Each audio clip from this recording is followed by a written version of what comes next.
सुमित जी के पास बिल्कुल सुमित का सुपर हिट।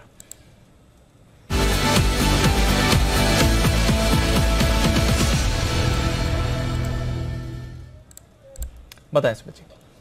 दिवांशु, बाय का स्टॉक रडार पे आया है। 68 रुपीज 80 पैसे का अभी भाव है। स्टॉक का नाम है इक्विटास स्मॉल फाइनेंस बैंक, जिसका सिंबल है इक्विटास बैंक। स्टॉक के अंदर ब्रेकआउट है, पिछले एक महीने के हायर लेवल पे आ चुका है। क्लोजिंग आवर्स में इसके अंदर मोमेंटम आ रहा है, मतलब स्टॉक अगले 1 से 2 दिनों में एक अच्छा मूव ऊपर की तरफ दिखाना चाहिए। बीटीएसटी के तौर पे भी इसको लिया जा सकता है। रिस्क रिवॉर्ड रेशो भी यहाँ पे अच्छा बैठ रहा है। 65 के नीचे का स्टॉप लॉस लगाएं, ऊपर में 74 रुपया और 76 रुपया ये इमीडिएट शॉर्ट टर्म के ट्रेडिंग के टारगेट होंगे। अगर 76 का लेवल ब्रेक होता है तो 80 के पार फिर स्टॉक देखने को मिलेगा। तो खरीदारी करें 65 के स्टॉप लॉस से, 74 से 76 के immediate short term trading target के लिए।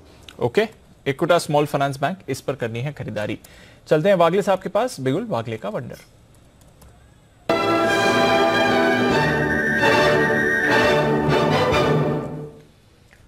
बताएं वागले साहब।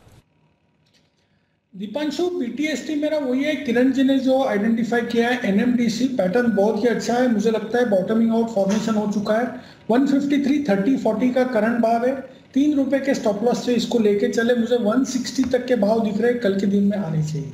ओके, तो एनएमडीसी वागले साहब किरण जी दोनों को है पसंद। आयरन और प्राइसेस में आ रहा है उछाल। एक बिगुल जय ठक्कर के लिए जय का जैकपॉट।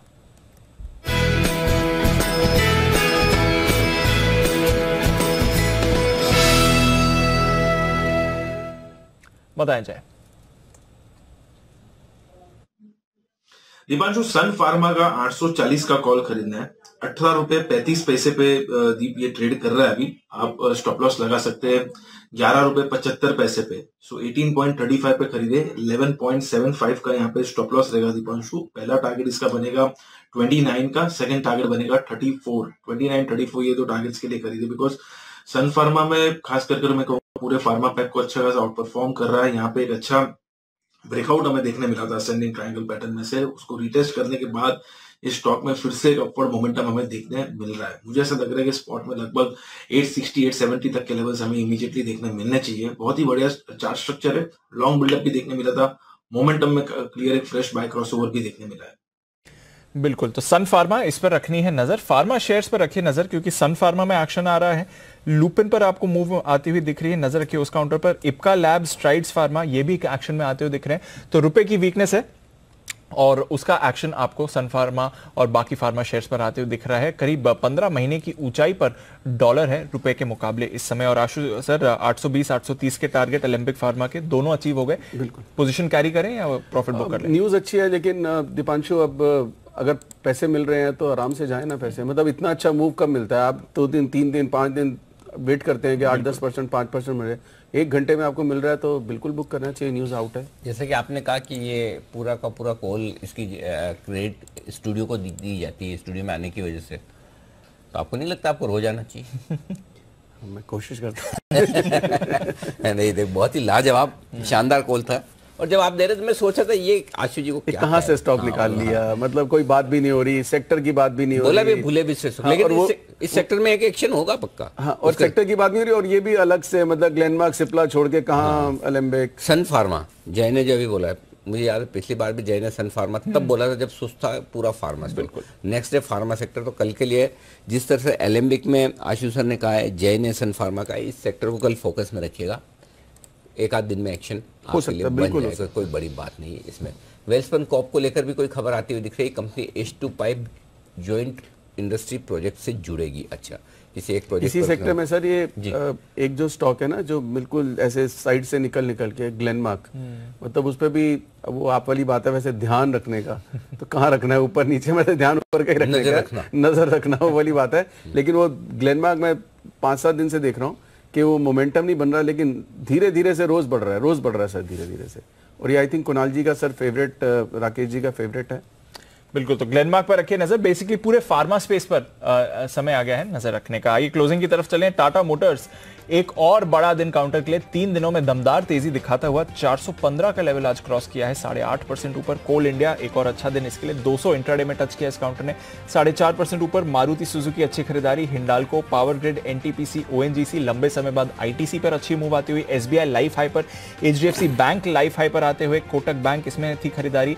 और फिर फार्मा की बात करें तो डिवीज और सन दोनों में ही आपको अच्छा एक्शन दिखा, बल्कि आईटी छोड़ बाकी सभी सेक्टर्स में अच्छी खरीदारी दिखी। टीसीएस जो सुबह अनिल जी भी कह रहे थे वर्स्ट केस सिनेरियो करीब 7% की गिरावट आ सकती है, बिल्कुल वैसा ही हुआ, 6% नीचे बंद हो रहा है। और इसके साथ ही Tech Mahindra, Infosys, HCL Tech और विप्रो टॉप लूजर्स बाजार के, यहां से थोड़ी गिरावट थी।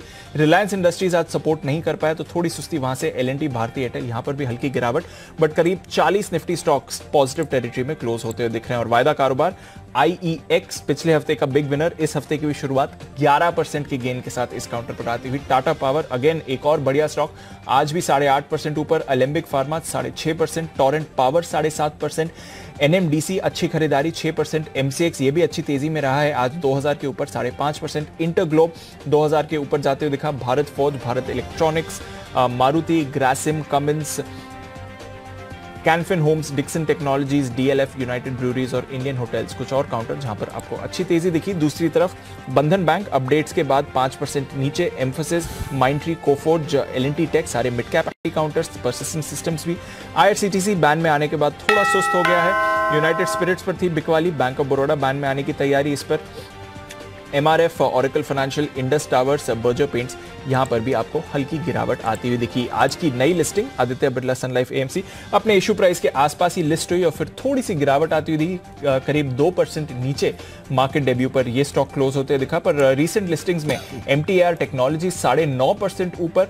पारस डिफेंस तो खैर T2T में है ही 5% के सर्किट, आज भी 5% ऊपर। एमी ऑर्गेनिक्स, क्राफ्ट्समैन ऑटोमेशन, सोना बीएलडब्ल्यू, बारबेक्यू नेशन, नजारा टेक और मैक्रोटेक रीसेंट लिस्टिंग्स की अगर बात करें तो यहां पर ज्यादा एक्शन बनते हुए दिखा। But Anil ji, life high closing provisionally 17,950 के ऊपर निफ्टी और 38,300 के करीब निफ्टी बैंक की क्लोजिंग आती है सर। 17,947, 17,943, 17,941, 3 हाई बने थे पिछले जी, और उसके आसपास उसके ऊपर क्लोजिंग होती हुई बिल्कुल निफ्टी की, यानी कि 3 हाईस को क्रॉस करके ऊपर और पहली बार 17,900 के पार बंद हुआ है।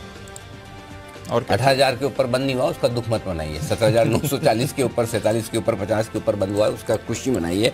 तो बेहतरीन क्लोजिंग हुई है। बैंक निफ्टी भी नए रिकॉर्ड हाई पर बंद हुआ है, 38,171 का हाई था उसको पार करके बंद हुआ है। तो बहुत ही शानदार क्लोजिंग, कोई डाउट ही नहीं है इसमें। मोमेंटम स्ट्रॉन्गर, ऐसे में जो लोग मिस कर गए उन्हें तो यही सोचना चाहिए कि कल अगर ग्लोबल मार्केट की वजह से नीचे खुले तो और बढ़िया, कल फिर मौका आपको मिलेगा। आइए बाजार बंद। एक छोटी सी ऑब्जर्वेशन है स्टॉक के बारे में बोलूं, स्टडी कैसे होती है। जो हमने एचसीएल टेक की बात की सर, जब हमने एचसीएल टेक की बात की 1292, 93, 94 था, राइट, और निफ्टी था 18,000 से ऊपर उस वक्त आधे पौने घंटे में। अब एक बार हम बात करते हैं तो जब थोड़ा मोमेंटम वैसे भी बन जाता है, उस आधे घंटे के निफ्टी ऑलमोस्ट लो पे 50-60 पॉइंट नीचे आ गया। Correct. और एचसीएल टेक 1302 रुपए बंद हुआ है। मतलब जिसने 2-4 वो जॉबिंग वॉबिंग करते हैं, कोई स्कैल्पर्स होते हैं, कोई किस तरह के वो सब ट्रेड्स होते हैं, वो सब करने के बाद ये सर पिछले मैं डे हाई तो नहीं बोल रहा हूँ, लेकिन नीचे से काफी अच्छा, और पिछले आधे पौने घंटे का जैसे बात की उसके हाई पे कि जिसको वो डर के नहीं लेके जाना, लेके ये सर स्ट्रेंथ दिखाता है। कभी कभी ऐसा फील होता है मेरे को आशीष सर कि आप इंडेक्स पे बोलना बंद ही कर दो।